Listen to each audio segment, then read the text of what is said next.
नमस्कार, मैं प्रियंका राय, प्रवक्ता बीएड पाठ्यक्रम राम गुलाम राय शिक्षण प्रशिक्षण महाविद्यालय।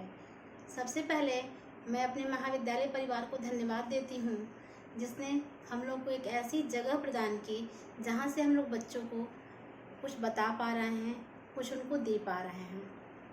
इसके पहले बच्चों हमने पढ़ा था कि शैक्षिक प्रशासन के क्या उद्देश्य हैं। आज हम लोग देखेंगे कि शैक्षिक प्रशासन का क्या क्षेत्र है।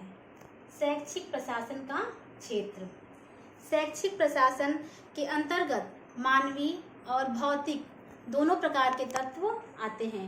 ये दोनों तत्व शैक्षिक प्रशासन के अंतर्गत आते हैं। मानवीय तत्वों में शिक्षक, शिक्षार्थी, प्रधानाचार्य, कर्मचारी, निरीक्षक, ये सभी एक प्रशासक सभी आते हैं। और भौतिक संसाधनों में विद्यालय का भवन, वित्त, फर्नीचर, टेबल, चेयर, चाक, डस्टर, बोर्ड और जो प्रयोगशाला बच्चों के प्रयोग करने के लिए होती हैं, कंप्यूटर लैब और जो भी शिक्षण से संबंधित सामग्री होती हैं, ये सभी भौतिक संसाधनों के अंतर्गत आते हैं। या अब इसके पहले भी हम क्लास में बताए हैं बच्चों कि भौतिक संसाधन और मानवीय संसाधन को कहीं कहीं पर व्यक्ति और वस्तु कहा जाता है। तो व्यक्ति मतलब हो गया मानवीय संसाधन और वस्तु मतलब हो गया भौतिक संसाधन।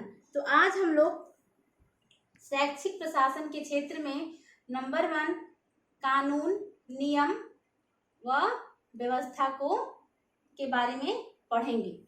कानून, नियम और व्यवस्था, इसके अंतर्गत या इसमें हम शिक्षा की व्यवस्था के जो अधिकार हैं, जो कर्तव्य हैं और जो उत्तरदायित्वों का निर्माण उसमें किया जा रहा है, उसको हम देखेंगे, उसको हम जानते हैं, मतलब समझेंगे कि शिक्षा के क्या कर्तव्य हैं, क्या अधिकार हैं।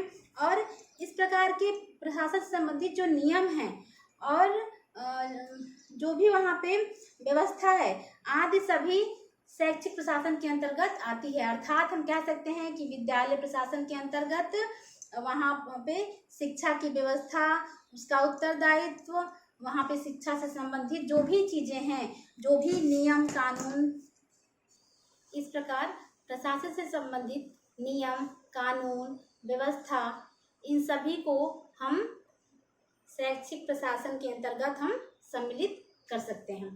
नंबर 2 है बाल केंद्रित व्यवस्था। जो बच्चों जो आज की शिक्षा व्यवस्था है वह गुरु केंद्रित ना होकर के बाल केंद्रित है। जैसा कि हमने पहले पढ़ा है कि जो प्राचीन काल की शिक्षा व्यवस्था थी वो गुरु केंद्रित थी, शिक्षा पे गुरुओं का ही अधिकार था। लेकिन वर्तमान समय में जो शिक्षा व्यवस्था है या शिक्षा का जो स्वरूप है वह बालक केंद्रित हो गया है। बालक को ही ध्यान में रख करके शिक्षा की पाठचर्या का निर्माण हो रहा है और विद्यालय में भी बालकों को ही ध्यान में रख करके शिक्षा प्रदान की जा रही है। बाल केंद्रित शिक्षा से अभिप्राय है कि ऐसी शिक्षा जिससे बालकों का विकास हो, बालकों का सर्वांगीण विकास हो, जिसमें बालक के चरित्र को बताया जाए, उसके नैतिक गुणों का विकास किया जाए और बालकों में जो भी क्रियाकलाप कराया जाए उससे उनका समुचित विकास हो सके। इसमें बालक की जो रुचि है, क्षमता है और जो बालक को समाज में रहने के लिए आवश्यक है, इन चीज़ों को बालक को सिखाया जाता है। अर्थात जो बालक के लिए उपयोगी है उन चीज़ों को हम इसमें बताते हैं बाल केंद्रित व्यवस्था में। अगला है कर्मचारी वर्ग। कर्मचारी वर्ग जो शिक्षा की जो सफलता होती है वह एक अच्छे प्रशासन पे ही निर्भर होती है। और जो एक अच्छा प्रशासन होता है, एक अच्छा प्रशासक जो होता है वो कार्यकर्ताओं के बिना नहीं हो सकता है। इसलिए विद्यालय प्रशासन को चाहिए कि जब वह कर्मचारीगण की नियुक्ति करते हैं तो वहाँ पे जो भी सेवा शर्तें हैं उनको ध्यान में रखते हुए साथ ही साथ उन कर्मचारीगण के लिए जो भी सुविधाएं हों, जो भी नई नई योजनाएं आ रही हों, जो कर्मचारियों के लिए सही हों, उनको और जो भी उनके लिए उचित हों, जैसे कि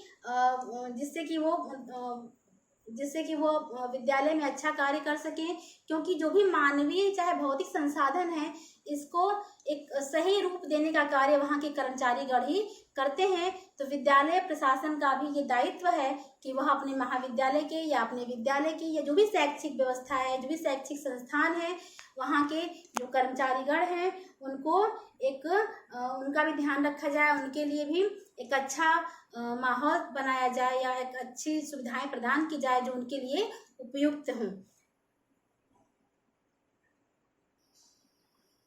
आज मैं इसी पे इस वीडियो को समाप्त करती हूँ। कल आगे की जो भी क्लास होगी उसमें हम लोग पढ़ेंगे वित्त नियोजन।